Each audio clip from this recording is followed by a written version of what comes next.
CBS Radio Mystery Theater presents...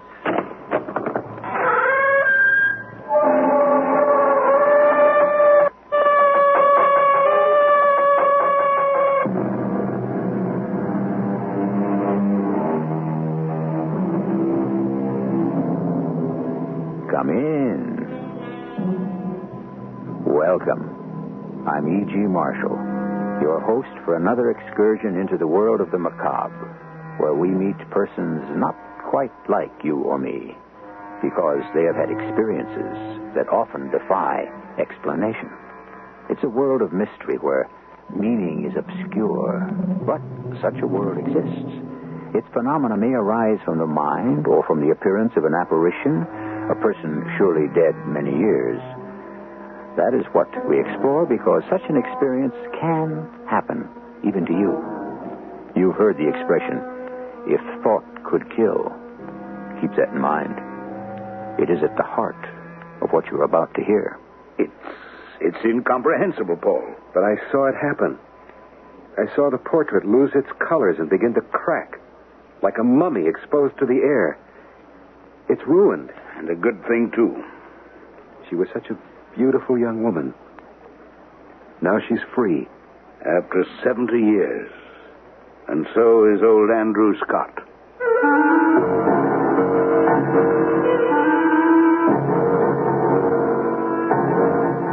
Our mystery story, The Woman in the Green Dress, was written especially for the Mystery Theater by Roy Winsor and stars Michael Tolan. It is sponsored in part by ARM, Allergy Relief Medicine, and X-Lax. I'll be back shortly with Act One.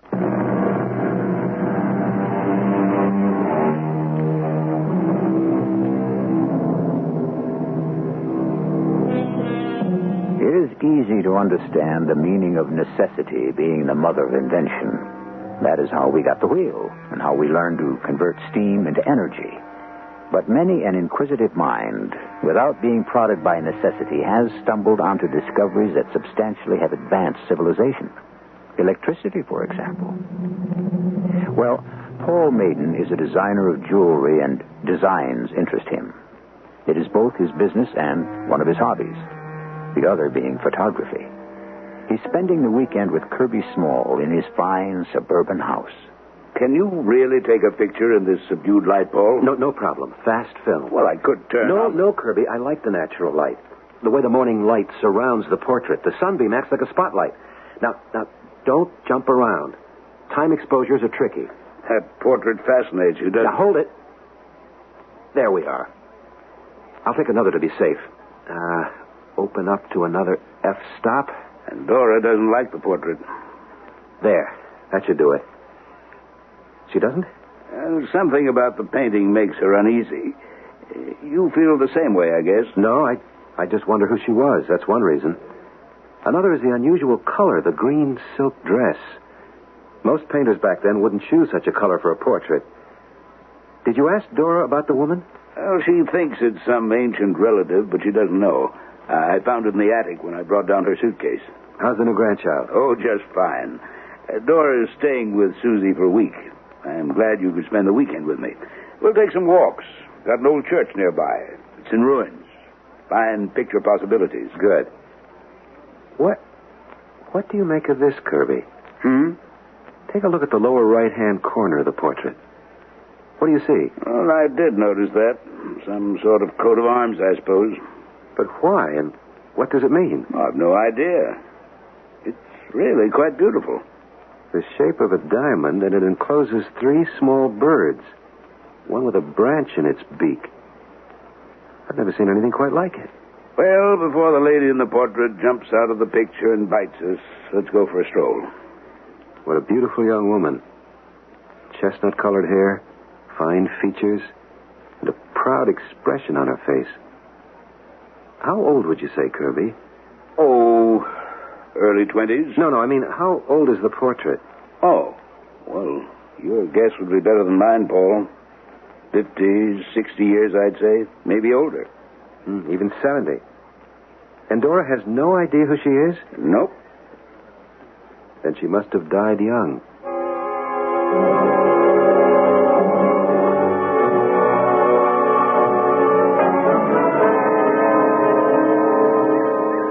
What do you think? Oh, it's wonderful.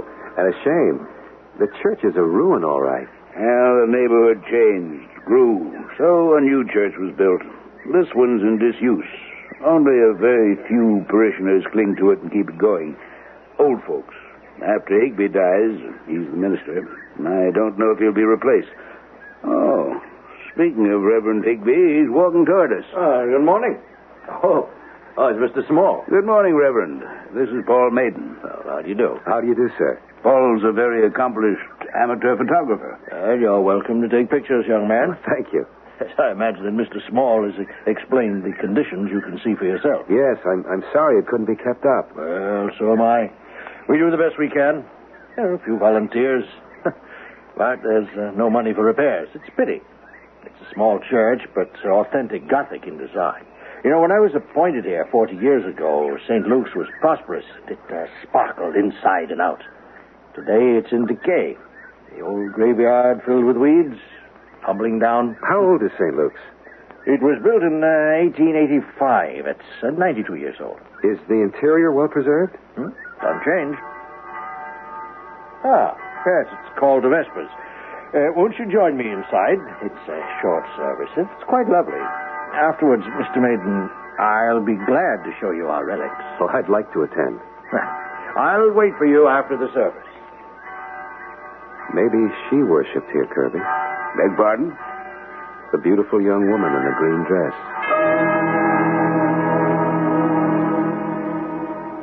Mr. Maiden.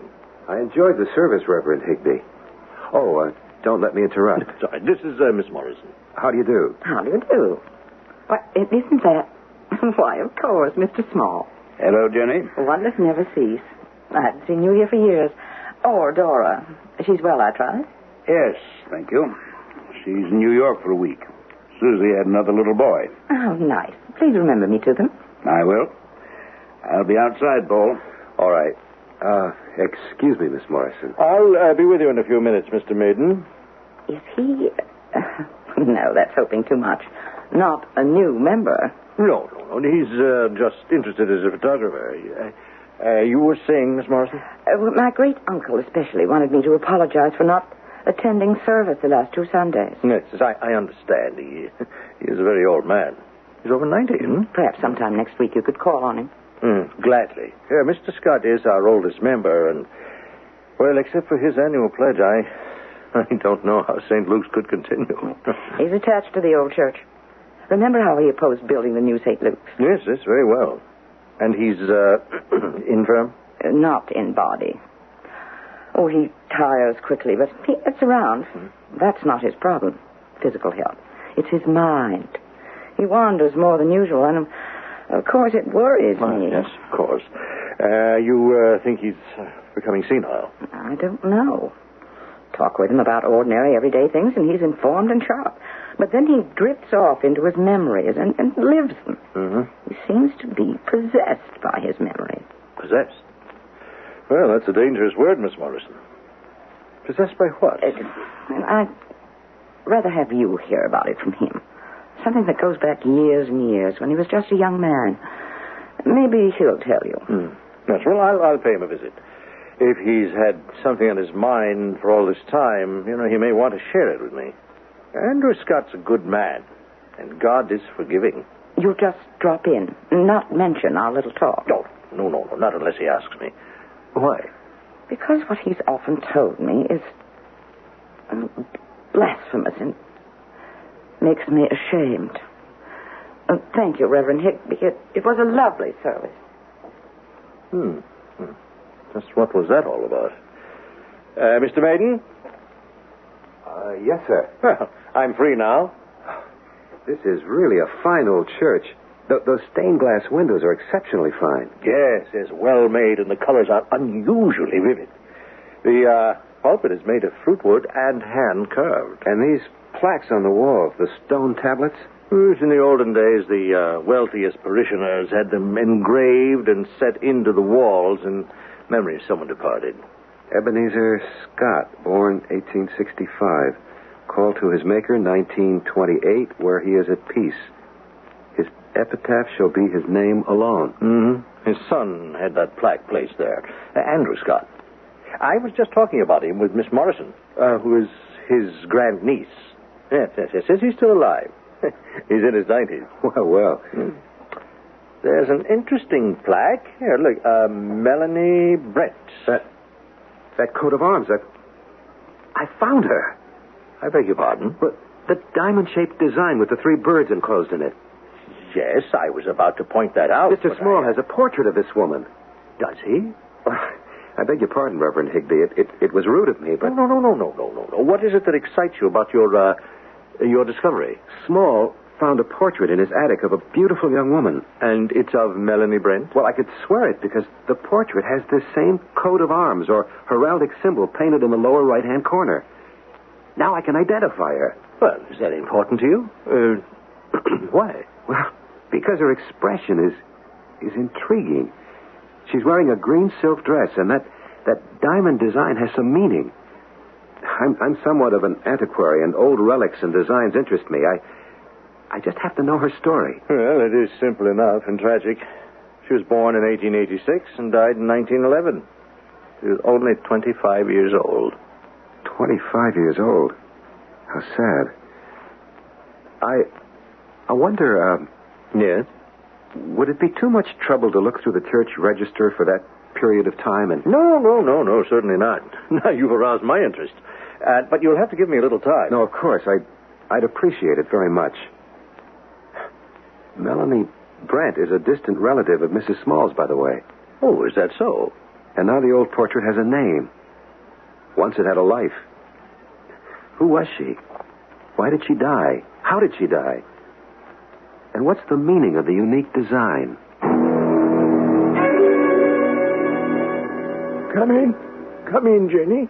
Don't lurk there as if you're looking at a corpse. You will be one soon enough if you don't stop wandering, Uncle. No, humbug. It's my thoughts that keep me alive. Except for her nightly visits, I'd be glad to be dead. Nonsense. That's what's the use of talking? There is none. No, my girl. Now, what about that medal? I'm taking it to a jeweler on Monday. You've had it a week, my dear. But you insisted that I take it to a designer, not just any jeweler. That's right. Have you found one? What about old Williams? He's still in business? Dead 10 years. I found a man highly recommended, named Maiden. I don't remember his first... Well, if that don't beat the Dutch. Huh? I just left him. You sound like you're wondering, my girl. At St. Luke's. I wonder if he's the same man. Well, if he attends St. Luke's, he must be an antique. No, he's quite a young man. He was taking pictures and admiring the church. Higbee showed him around. Yes, well, I do wish you'd see him soon, Jenny. That missing pearl may be hard to duplicate. I understand. Is there anything special on your mind, Jenny? There's a look of purpose on your face. Is it the usual? You worry me, Uncle. No, humbug. I'm fit. I feel fine. Get around when I want to. You still insist that she is with you every night? She has been for almost 70 years. I see her every night. And then I'm happy. We talk about what happened and how I avenged her.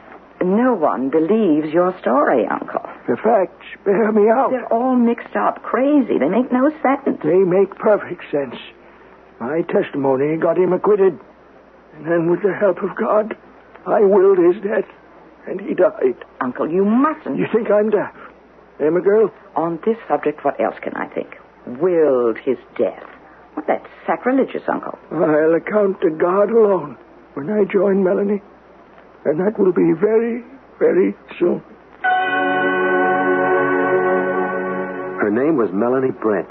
And she died when she was only 25? Yes. Why or how, I don't know, but Higbee will find out from the church register. I'll drive out next weekend to see him. Stay here, Paul. You're welcome, and I'll go with you to see Higbee. Oh, thanks. Did he have any idea of what the coat of arms means, that diamond-shaped thing? No, not offhand, but I've been giving that some thought. First, it's unique. 2 reasons. The design itself is one of a kind. At least I've never seen one like it. Yeah. And isn't it unusual for a woman to have a coat of arms? That's the other reason. I've never heard of one. Well, what could it mean? 3 small birds and one with a branch in its beak. At the end of which there's a pearl. You know what I think it all means? Well, go ahead. Faith, hope, and charity. Could be, Paul. In the Book of Common Prayer, faith is regarded as an outward and visible sign of inward and spiritual grace. Someone had absolute faith in Melanie Brent. Some man, of course. Who might still be alive. Oh, no, Paul. Why, let me see. She died in 1911, 66 years ago. At 25, assuming it's a young man we're talking about, and he'd be 91 or older. There's no one around here. Now, wait a minute. Well, who are you thinking of, Kibbee? Old Andrew Scott. An interest in unusual designs, a portrait of a beautiful young woman in a green silk dress, her haunting expression, clues to a life long ended and forgotten. She is part of a family's heritage, their roots. You have them, so do I. You can be certain that they both are good and bad. What is the mystery that surrounds Melanie Brent? We'll search deeper when I return with Act 2.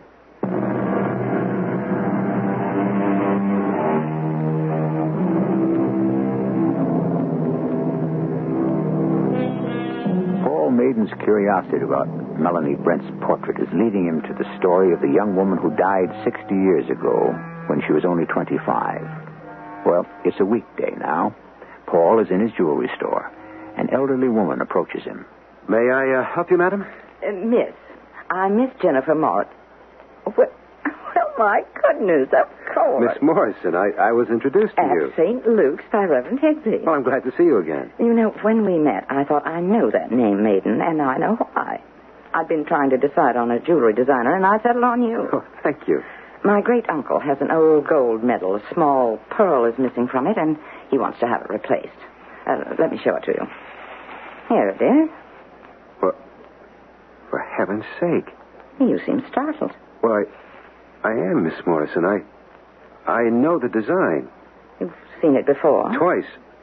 The diamond shape with the 3 birds enclosed in it. Ah, so that's where the missing pearl belongs. On the end of the branch being held by the topmost of the 3 birds. And it's on the portrait and on the wall tablet in your church. It is? It's the coat of arms or an emblazonment of a woman named Melanie Brent. There's a portrait? Yes. Mr. Small found it in his attic, and now it hangs in his living room. I've been trying to trace her genealogy. May I ask why? Well, curiosity more than anything else. Because it's a haunting portrait. The young woman is very beautiful, and she died when she was only 25.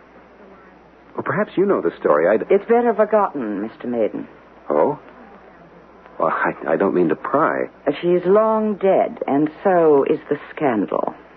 I see. He said there was a portrait, but we didn't believe him. He? Your great-uncle? It's his design, that diamond-shaped thing. Would you object if I visited him, Miss Morrison? Not if you'll be discreet. He's old and infirm. A shock could very well... I understand. You could repair his medal and return it to him. Who was Melanie Brent, Miss Morrison? I'd rather not say. She must have meant something to your great-uncle. He's still obsessed with her.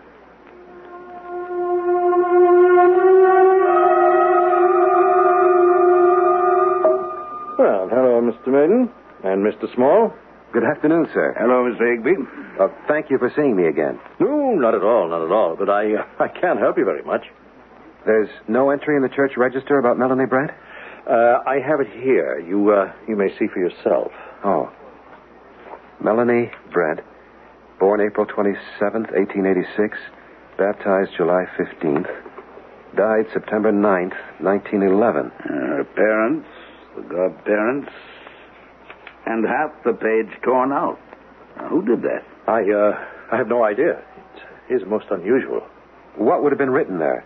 What she did for the church, her confirmation, probably her marriage, if she married, and a few lines about her death and her burial. And half the page is torn out. The scandal. Scandal? Miss Morrison said there was a scandal and that it had best be forgotten. let me show you something. The diamond escutcheon. What a beautiful medal. It belongs to Andrew Scott. That diamond-shaped design is on the portrait of Melanie Brent. It's carved on that wall tablet, and it's on this medal. Andrew Scott and Melanie Brent. No question about it. Miss Morrison said that he was obsessed with Melanie Brent. Mr. Higbee, may I see the register entry under Andrew Scott? Yes, well, yes. It would be in this register. Let me look. How did you get the medal, Paul? She brought it in for repair. The pearl at the end of the branch was missing. Oh, yes, here it is. Andrew Scott, born 1882, and so on, and the usual. Oh. Yes? Read it. Engaged to wed Miss Melanie Brent, but service never performed because of her sudden and tragic death. May God have mercy on her soul. Well, what happened to them? What happened to Melanie Brent and to Andrew Scott? She dies suddenly just before she's to be married, and his memories about her are blasphemous? Did he kill her? I noticed you speaking to Mr. Maiden, Miss Morrison. So nice to see him at service again. Did you find time to see my great-uncle, Reverend? I tried, but he was indisposed. I half expected that. Because of his obsession? Well, perhaps he realized it's better kept to himself. And with you? It's nothing I want to talk about, Reverend. But you're burdened with it, Jenny. I'm a minister of God. Share it with me, and you will be comforted. I just can't. It's too incredible. Melanie Brent received a Christian burial, and Andrew Scott has always been a true church member. Yes, I know that. There's a scandal about them. Yes? Was your great-uncle instrumental in her death? Oh, no. It was the other way around. Well, I don't understand.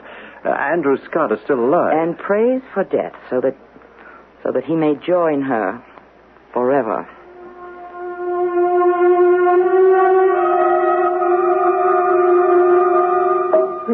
Sit down, Mr. Maiden. Well, thank you, sir. Old-fashioned. Pardon me? Sir, it's old-fashioned. It's gone out of style. Used to be a sign of respect for one's elders, but these are different times. I have your medal, Mr. Scott. So, Jenny finally did something about it. That's good. Well, here it is. The design is unique. Yes, it is. I struck it myself. And the birds, they mean faith, hope, and charity? Well, how did you figure that out, young man? Because of its association with someone in the past. Well, this is good work, Mr. Maiden. Oh, thank you. The shade of the pearl is correct. Was that luck? No, sir. Oh? I'd seen the pearl before. Oh, well, then you're not a member of St. Luke's Church, are you? No, but I've attended Vespers there a couple of times with Kibbee Small. He used to be a member. So you noticed the heraldic symbol carved on the wall tablet, eh? That was the second place I'd seen it. Kibbee Small has a portrait of Melanie Brent, which now hangs in his living room. Ah, yes. I knew it existed. Jenny's never believed me. Of course, she considers me a little addled, and, well, she may. She doesn't believe that I'm with her every night. What? Melanie Brent? Yes, my boy. Does that seem fantastic to you? That depends on what you mean. She appears to you? Oh, yes, in a green silk dress. That's what she wears in the portrait, Mr. Scott. I know. You say it's in Small's house? It was in his attic. Jenny tries to persuade me to live in the present, but there is no present for me. My life ended in 1911. But you had a very successful career. Well, work was all that I had left. Are you aware that half the page in the church register about Miss Brent has been cut out? No, but I'll take your word for it. Was it because of what Miss Morrison said was a scandal? It was worse than that, Mr. Maiden. May I ask? Oh, no, it's none of my business. I'm curious about Melanie Brent, but I won't intrude on your memories. Why are you curious, Mr. Maiden? Because And you'll forgive me, Well, if I'd ever married, I wish it had been to someone so lovely. That's sentimental, but it's true. I'm sorry you lost her. I didn't lose her, Mr. Maiden. She was murdered. Hello, Uncle Andrew. My dear girl. Well, I am pleased to see you. Was that Mr. Maiden I saw leaving the house? Yes, I like him. He's gone to Small's house to bring me the portraits. You tell him the story? Only that she was murdered. Leave it at that. Yes, he'll want to know why. You don't know why or how, Uncle. The why is simple enough. Rob Claridge wanted her as much as I did, and she chose me. So he kidnapped her and later killed her. The how is also simple. Claridge was a young doctor. One of his surgical instruments had been driven through her heart. Don't. But she had her revenge, and I had mine. And that's what was miraculous. Dr. Claridge couldn't be in church and outside on the green near the pond at the same time. He was, though. At his trial, you testified that he was sitting right in front of you during the service. Yes, he was. I hated Claridge. I knew he'd kidnapped Melanie and had her hidden someplace. I saw her the night before she disappeared. She was wearing her green silk dress. That's the last I saw of her. The police must have been drunk. No. That is not true. There were two of them, and they found Melanie's body in the rushes in the pond. And they found Dr. Claridge fainted on the green, not 20 feet away. But he was sitting right in front of you in church. So he was. Your story is impossible. So it seemed. But during the service, I kept saying to myself, confess. And the force of my thought and the will of God transferred his soul outside where the constables found him. Not him. His apparition, if anything. What they saw, they told in court.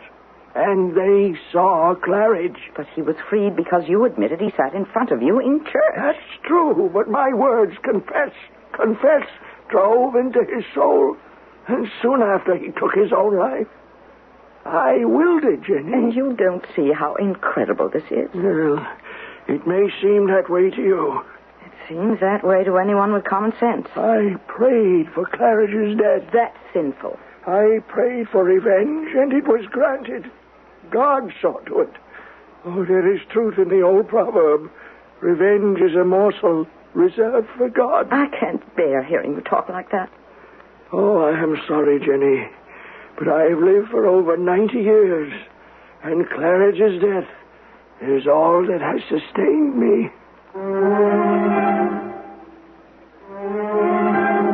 If I understand what I've heard, I must say that I'm sympathetic to Jenny Morrison. Can a body be in two places at the same time? That's what Andrew Scott maintains, and the facts seem to bear him out. Dr. Claridge was in church with him, but the constables found this same Dr. Claridge on the green outside the church and near the pond where Melanie Brent was found murdered. Is it possible that Claridge could be in two places at the same time? We'll learn more when I return with Act 3.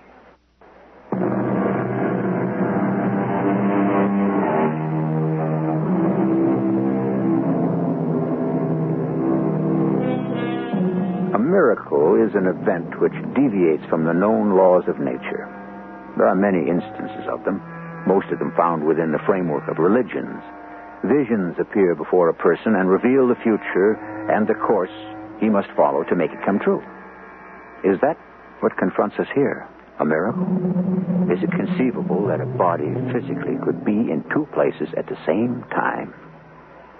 Paul Maiden has returned to Kibbee Small's house for the telltale portrait. He'd like to see the portrait, Kibbee. Well, of course. What's the story about Melanie Brent? She was murdered in 1911. I don't know the details. I hope he'll tell me. Murdered? Maybe that's why Dora kept the portrait in the attic. But she doesn't know who Melanie Brent was. That's true, but I think she sensed something about the portrait. I did, too. That haunting look. You felt it, too. Yes, I did. Give him the portrait, Paul. All right. You have my color enlargement. I must know the entire story, Paul. Well, if he tells me, I'll tell you. I wonder why Jenny Morrison or Andrew Scott never told Dora. Jenny's Dora's aunt, isn't she? Yes, but we never see her. That's another story. Leave it at this. Jenny's stiff-necked, bigoted. Jenny renounced her sister, Dora's mother, when she married me. I see. I think you do. And Andrew Scott? At the time I married Dora, he was another holier-than-thou. We went our way alone. It's mean to say it, but it's gratifying to discover that Scott and Jenny have a really big skeleton in their family closet.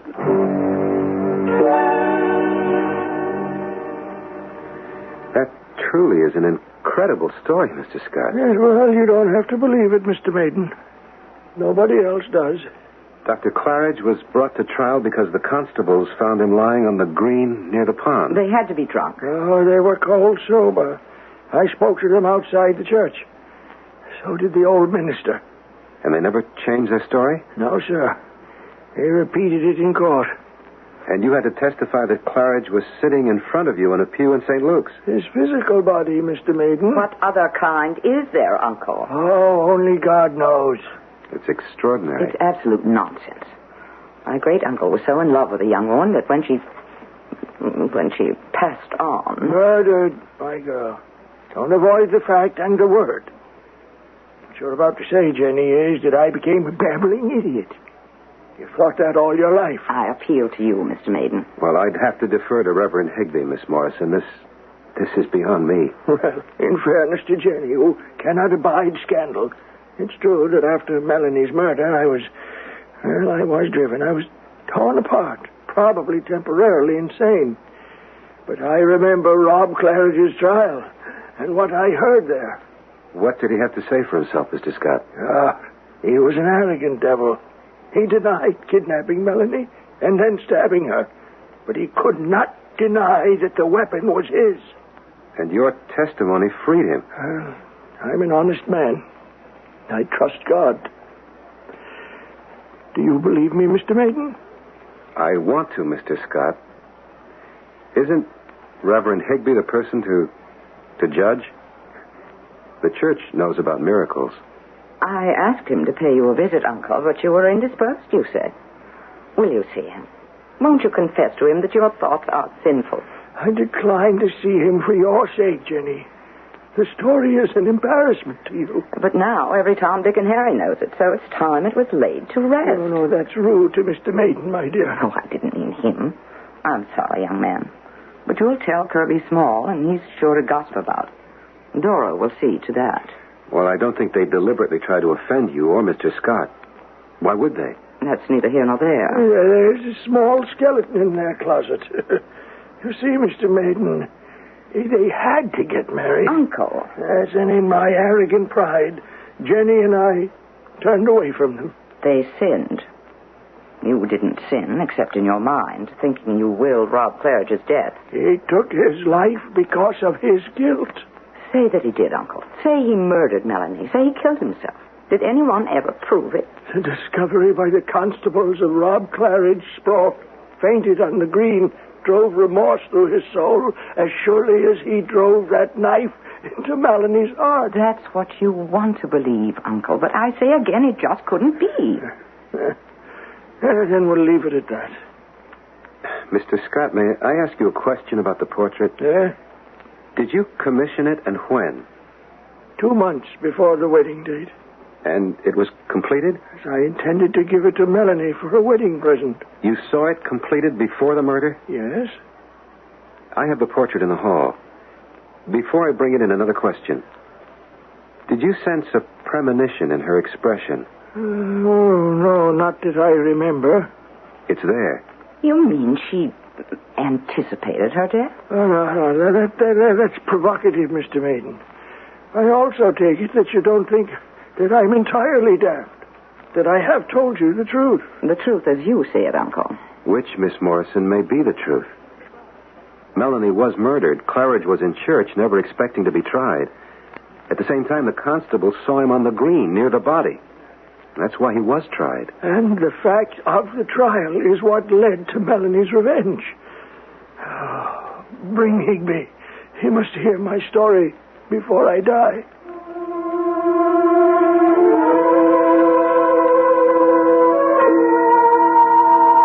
I must apologize for involving you in all this foolishness. Well, I involved myself, don't forget. Ah, yes. The portrait and the diamond-shaped coat of arms. Well, there's all our dirty linen, Mr. Maiden. I can accept the murder, but I simply cannot believe Uncle's story. Can you? Well, either his story is true and we doubt it, or he's dwelt so long on the young woman he loved and lost so cruelly that his hatred of Rob Claridge created the story in his imagination. Self-hypnosis? Yes.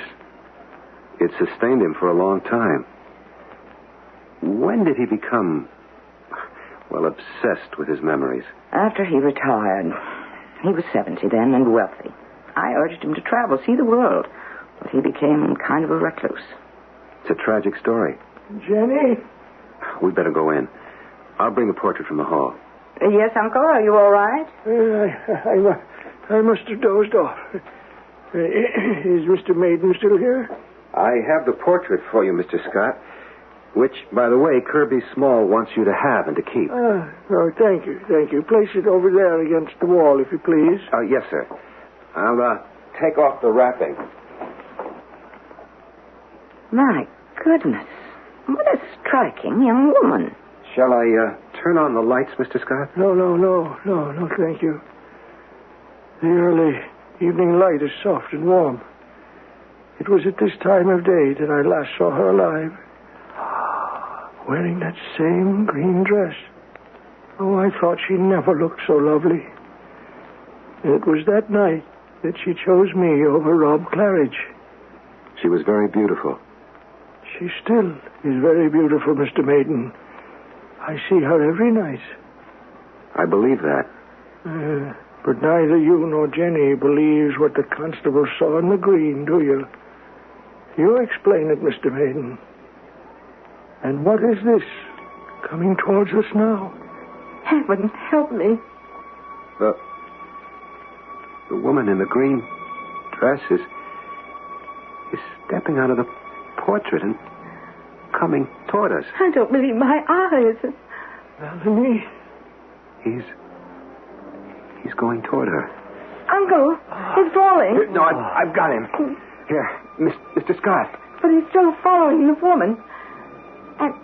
And he's also in your arms. It can't be. It can't be in two places at once. But we saw it, Miss Morrison. Uncle! He's dead, Miss Morrison. I'm so sorry. You did say it, Mr. Maiden. Or am I the one who's crazy? No, I saw it. There were two of him.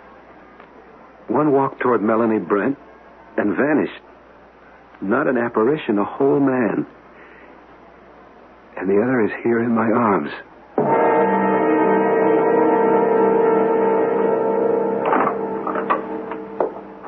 Ah, Mr. Maiden.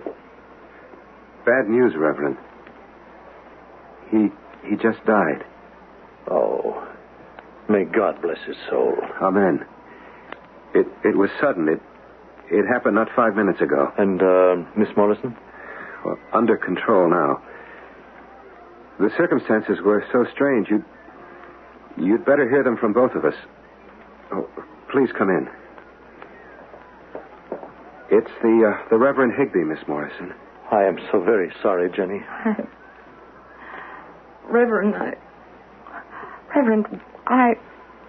We have just witnessed a miracle. We saw my great uncle call to God, and he walked out of his body and into eternity.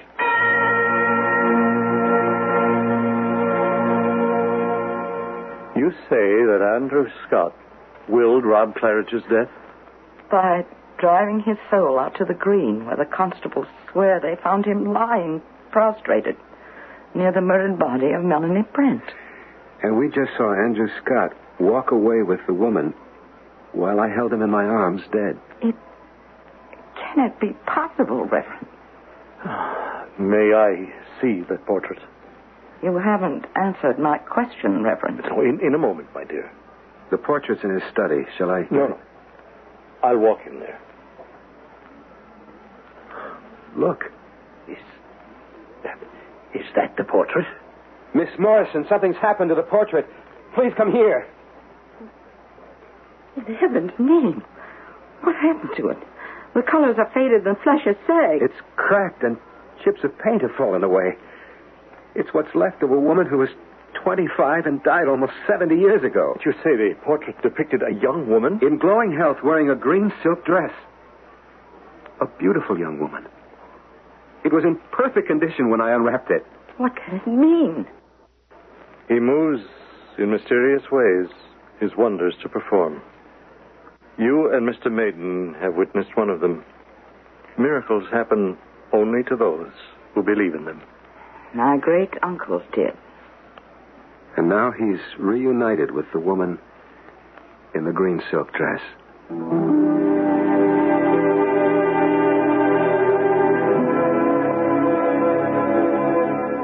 I don't think our story requires much comment from me. You believe or you don't believe what happened to old Andrew Scott. But before you make up your mind, I suggest that you reflect on the broad subject. Miracles do come to pass. There's a world apart within each of us, and a world apart from all of us, which we do not understand. Those are facts. Perhaps we should leave it at that. I'll be back shortly.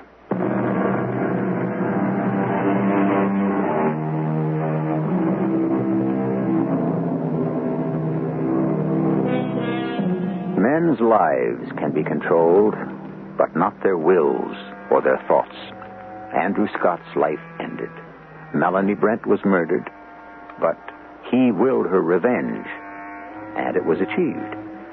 Because of what the constables saw on the green near the pond outside St. Luke's, and there was no gainsaying their testimony, even though it was incredible.